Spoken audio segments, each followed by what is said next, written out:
a completely cracked, mentally ill system that's got these monsters walking the streets, and we've got to deal with the underlying causes and connections if we're ever going to get to the truth in this country and stop this. The NRA's Wayne Lapierre talking about mental health and guns. Joining me now, two men who have a lot to say on both those issues. Former Congressman Patrick Kennedy and Christopher Kennedy Lawford, author of Recover to Live, conversations with 100 of the world's top treatment experts. Welcome to you both. Thanks. Two Kennedys. I mean, I can't think of two better people to ask about this debate. And your reaction, I guess, immediately to the interview I had with Alex Jones. What did you feel watching it? It was disheartening, I think. I think just to see the anger there. And also, I mean, he kept talking about the Second Amendment. The Second Amendment, Thomas Jefferson, who wrote the Second Amendment, said that it should be revisited every 20 years to see if it's still appropriate. I mean, this was something that was written a long time ago. And he probably doesn't even know what the real intent of the Second Amendment was. So for him to quote this and just the absolute vitriol that is there is really disheartening. I was just disturbed. Disturbed as a human being that this is what our civil discourse has come to. What makes our country so great is that we're about passing power peacefully, not violently. And in my last year as a member of Congress, I'd say perhaps half of the members of Congress had to live wearing bulletproof vests and have armed guards. Really? During the aftermath of Obamacare, when the president was being held in effigy, and these kinds of threatening comments of people like the man you just had on were blocking members of Congress from being able to go and vote.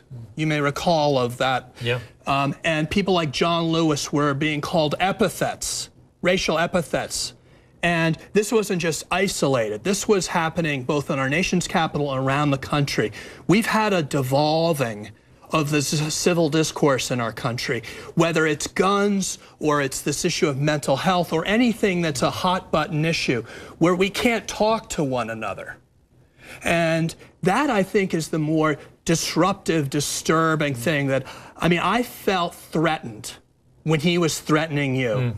And the fact that we're not thinking about one another in those ways, he was assaulting your human dignity. I mean, I personally, I never felt threatened by him. What I felt was, it was one of those interviews where you want to let him talk. Because getting inside the mind of a man who has, he has millions of people that listen to him every week and believe what he says. There is a sort of leading commentator in American society actually saying the American government under President Bush ordered 9/11. I mean, this is the stuff of madness. It's scary. And I mean, I think, the underlying thing is when you're talking about the guns with, being able to be purchased by people who have underlying mental illness. And I've, written this book that's about addiction. And 50 to 70% of the people that present with addictive disease or mental illness have the other. So we're talking about some really, some ill folks who are able to get weapons of mass destruction, really. And that's what these weapons are. I mean, this is what I find so disturbing about the debate. People like Alex Jones, the NRA and others, they shout so loudly and so regularly, they cloud the debate and frame it in the way they'd like it to be. They're trying to grab our guns, Second Amendment, all this kind of stuff. I don't want to change the Second Amendment. I don't want to change an American's right to bear an arm at their home to defend people. I want to get rid of these killing machine assault weapons off the streets. Get rid of them. It's not what the framers had in mind. When you had Sheriff Arpaio say, guns don't kill people, people kill people. Yeah, try killing that many people in such a short amount of time with a hammer or a knife. Well, we know from in the same week as Sandy Hook, a madman in China attacked a school and he stabbed 22 of the children. They all lived. That's all you need to know. Had he had a gun, they'd all be dead. Of course, guns kill. That is their only purpose. I also think, Patrick and I we come from a family where gun violence definitely affected us. And it affected the people immediately, but it affects a family for generations. People that have been gunned down in these places like Aurora and at Sandy Hook, those people will be affected for generations.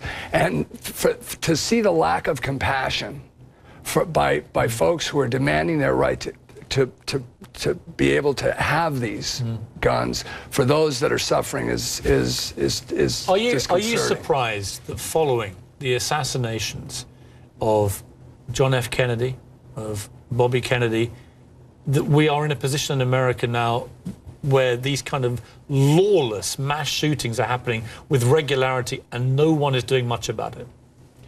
Well, as I said, I think the lack of discourse, so that is really what's offensive in our country, where we should be able to debate our problems without impugning the integrity of the people who have positions. And I think we need to have a more fundamental discussion because our whole democratic system is falling apart as a country. We cannot understand and bridge the divide between us. And that leaves us to fight each other and look at in an antagonizing way of each other as enemies.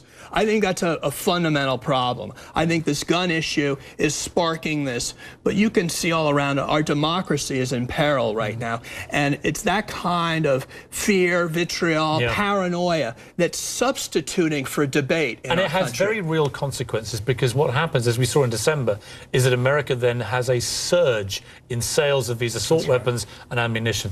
Look, I could talk to you guys all night about this. I've got to go, unfortunately. It's a terrific book. Recover to Live, Kick Any Habit, Manage Any Addiction. Christopher Kennedy Lawford, great to see you. Thank you, Piers. It's a really terrific book. Thank you so much. Great to see you again. God bless. We'll be right back.